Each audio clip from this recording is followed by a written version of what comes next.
Jos Jumala suo on meidän Herramme ja vapahtajamme armorikas syntymään Jumala. Toivon, että jouluni alkaa tänäkin vuonna Turun joulurauhan julistuksesta. Usein kuuntelen radiosta joulupuuroa keittäessäni. Touhunkin keskellä tuo hetki on syy pysähtyä ja hiljentyä. Heti seuraavaksi soi taas kaikki kauniit muistot. Ja toimittaja toivottaa maasta ja Yleisradion puolesta hyvää ja rauhaisaa joulujuhlaa.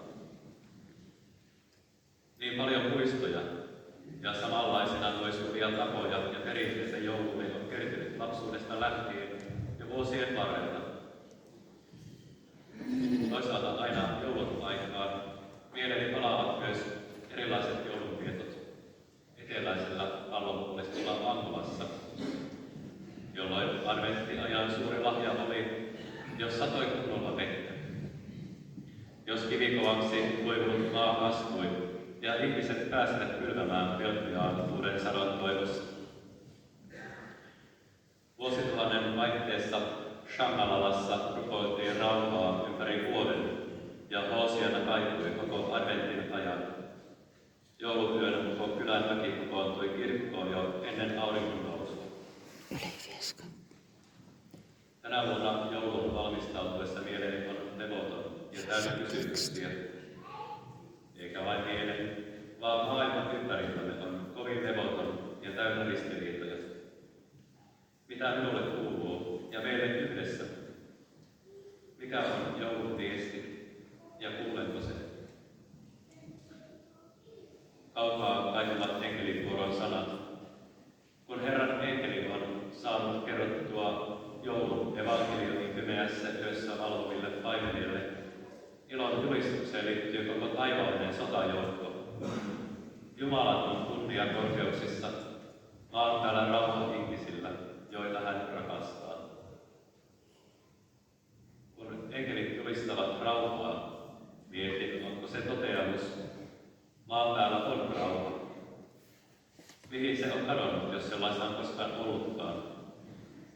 Vai onko kyse enkelten toiveesta tai toivotuksesta? Olkoon maan päällä rauha. Vai sittenkin enemmän?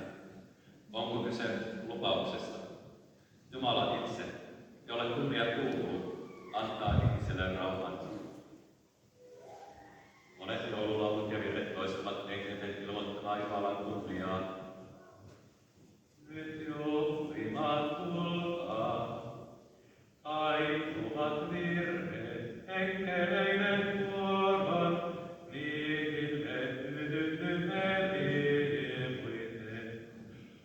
Kunnia olkoon taivaan Jumalalle, ja maassa olkoon rauha, ja maassa olkoon rauha, ja hyvä tahto luonaan ihmisten.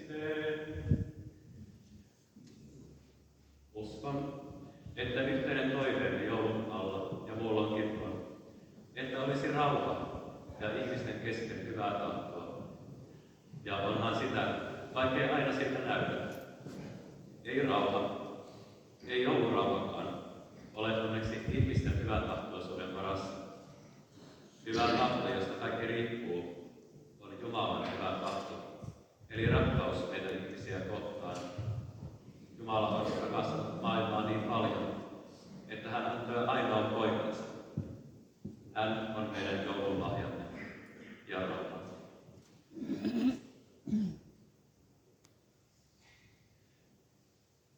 Näin meidän Jumala. Kauneimmat joululaulut vievät meitä tuon joulun rauhan ääreen. Ne ovat yhteistä tunnelmointia ja joulun lapsen vastaanottamista.